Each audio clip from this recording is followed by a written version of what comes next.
दोस्तों नमस्कार, मेरा नाम है मनीष कुमार सिंह और आप देख रहे हैं 4 पीएम महाराष्ट्र। आपका बहुत-बहुत स्वागत करता हूं।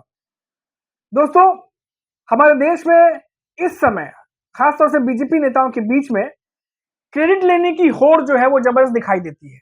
देश में कुछ भी होता है, हम देखते हैं कि हमारे देश के पीएम से लेके सीएम और बाकी नेता जो हैं वो इनॉग्रेशन पर हर एक चीज को इवेंट में बदल देते हैं और क्रेडिट लेने की होड़ वो तो आप पूछिए मत, चरम सीमा पर इस समय पहुंची हुई है। अब सुनीता विलियम्स जो है वो 9 महीने बाद धरती पर लौट आई हैं और ऐसे में अमेरिका से लेकर इंडिया तक क्रेडिट लेने की होड़ जो है वो लगी हुई है। अब इसमें हमारे देश के प्रधानमंत्री नरेंद्र मोदी भी पीछे नहीं है। अब देखिए, 9 महीने बाद सुनीता विलियम्स जो है वो धरती पर लौटी और जैसे ही ड्रैगन कैप्सूल है जिससे वो बाहर निकली, उनको चलने में दिक्कत हुई, कुछ तस्वीरें भी आई हैं। उसके बाद देखिए, चाहे वो एलन मस्क हो, चलिए एलन मस्क ने तो पूरा जो है वो जिम्मेदारी कंधों पर उठा रखी थी, वो भी लाइन में है। उनके पीछे देखिए डोनाल्ड ट्रंप प्रेसिडेंट है, उन्होंने भी कहा कि हमने जो वादा किया था वो पूरा किया, वो भी वहां पर क्रेडिट ले रहे हैं।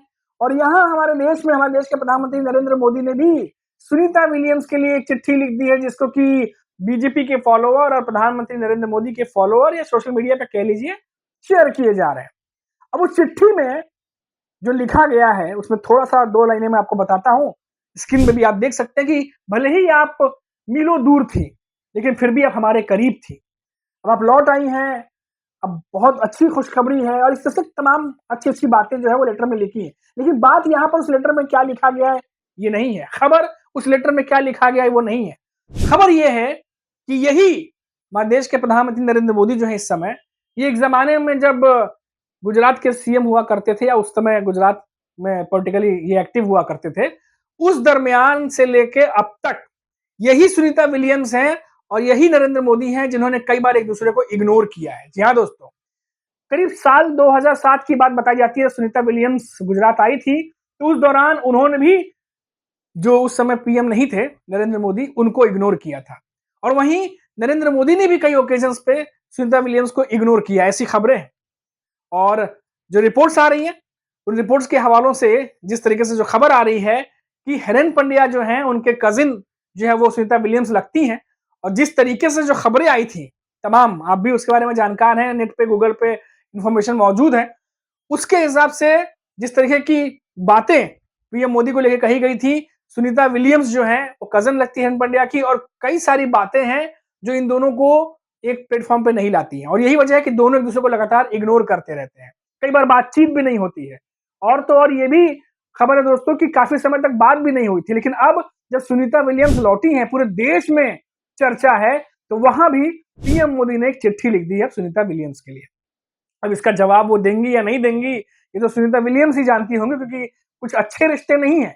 जिस तरीके से रिपोर्ट्स आ रही हैं, जो भी चीजें जो पास्ट में घटित हुई हैं, उसको देखकर साफ लगता है कि सुनीता विलियम्स भी पीएम मोदी को कोई बहुत अच्छा खासा पसंद नहीं करती है, एक नेता के तौर पर या जिस भी तरीके से।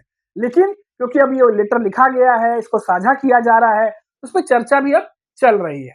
और दोस्तों, इस समय हमारे देश में जो स्थिति है आप देख ही रहे हैं। चाइना की बात निकलती है तो बात एआई की होती है जो कम बजट में बना लिया गया है। अमेरिका की बात निकलती है तो सैटेलाइट लॉन्च किया जा रहा है, वहां से सुनीता विलियम्स को लाया जा रहा है। अब हम भारत में मीडिया जो नेशनल चैनल्स हैं उनको जब देखते हैं तो यहाँ पर औरंगजेब की कब्र की ही चर्चा चलती रहती है। कब्र रहेगी या नहीं रहेगी, खोदी जाएगी या नहीं खोदी जाएगी, यही बातें चलती रहती हैं दोस्तों। किस तरीके से हम अपने देश को आगे लेके जा रहे हैं, ये मंथन का समय है, सोचने का समय है। एक तरफ तो जहां एआई में नए नए आविष्कार किए जा रहे हैं, दूसरी तरफ नए नए सैटेलाइट लॉन्च किए जा रहे हैं, स्पेस में मौजूद अपने एस्ट्रोनॉट्स को वापस लाने का अभियान चलाया जा रहा है।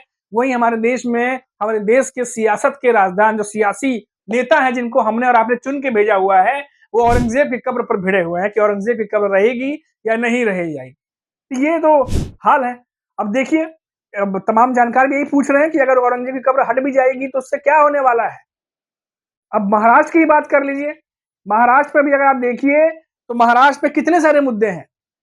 लाडली बहन योजना, जिस योजना के द्वारा बीजेपी या महायुति सरकार महाराष्ट्र में चुन कर आई, अब उसी योजना को जो है एक तरीके से करीब बताया जा रहा है कि 9 लाख माता बहनों को उस योजना से बाहर कर दिया गया है। उसके बाद कई सारी ऐसी क्राइटेरिया लाई गई हैं कि कई सारी माताएं बहनें उस क्राइटेरिया में फिट ही नहीं है, तो उनको लाडली बहन का पैसा ही नहीं मिलेगा। जो पिछले साल 46-47 हजार करोड़ के आसपास बजट था, उसको कम करके 36 हजार करोड़ के आसपास ला दिया गया है। तो ये तो बेवकूफ बनाने वाली बात हुई एक तरीके से। जब चुनाव था तब आपने धनाधन पैसे बांटे और चुनाव होने के बाद सत्ता में आप आ गए तो क्राइटेरिया, नियम, कायदे, कानून ये सब रख करके फिर उनको बाहर कर दिया गया लाडली बहन योजना से। ये तो तभी भी किया जब पहले लॉन्च किया गया था इस योजना को। ये बातें तब होनी चाहिए थी। उस समय कैटेगरी बनाना चाहिए था। उस समय कैटेगरी के हिसाब से जो फिट है उनको ही लेना चाहिए था। लेकिन क्योंकि समय नहीं था और चुनाव भी था, तो ऐसे में तमाम चीजें की जानी चाहिए थी। अब उन महिलाओं से जाकर पूछिए जिनको बाहर कर दिया गया है, क्या वो ठगा हुआ महसूस नहीं कर रही हैं? खैर, अब सरकार है जो नियम बना रही है, कायदे कानून बना रही है, उसको सभी को फॉलो करना है। लेकिन ये तमाम घटनाएं हैं जिसका मैं जिक्र कर रहा हूं, ये मैं नहीं कह रहा हूं, ये विपक्ष आरोप लगा रहा है। और विपक्ष आरोप लगा रहा है कि लाडली बहन योजना के द्वारा जिस सत्ता में पार्टी को जो आने में मदद मिली है, उसी योजना को अब लाडली बहन योजनाओं को उनसे दूर किया जा रहा है। ये तो हालत, अब इस पर चर्चा ना हो। औरंगजेब का मुद्दा गरमाया हुआ है, लाडली बहन योजना पर चर्चा कैसी होगी? जिन माता बहनों को बाहर कर दिया गया उन पर चर्चा कैसे होगी?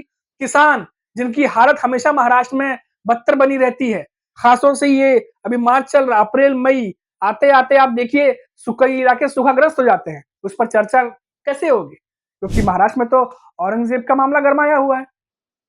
इसी के अलावा अगर हम बात करें भ्रष्टाचार के, बेरोजगारी की, जो मुंबई में आया करते थे लोग रोजगार तलाशने, उनको भी रोजगार नहीं मिल रहा, लेकिन उस पर बात कौन करेगा? क्योंकि महाराष्ट्र में तो औरंगजेब का मामला गरमाया हुआ है।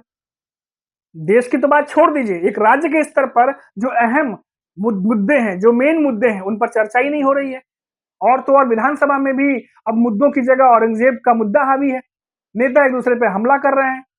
बीजेपी की तरफ से कहा जाता है औरंगजेब के मुद्दे को उछाला जाता है, तो अपोजिशन भी मेन मुद्दों पर कहां बात कर रहा है? अपोजिशन भी तो बीजेपी जो बात उठा रही है उस पर ही बयान दे रहे हैं नेता, उसी पर बात कर रहे हैं। दोनों तरफ से वही चीजें देखने को मिल रही हैं। और तो और जो बड़े संस्थान हैं, हम तो लगातार मुद्दों की बात छेड़ते ही हैं, जो चीजें चल रही है उसके साथ साथ हम ये बात भी करते हैं कि इस पर भी बात होनी चाहिए।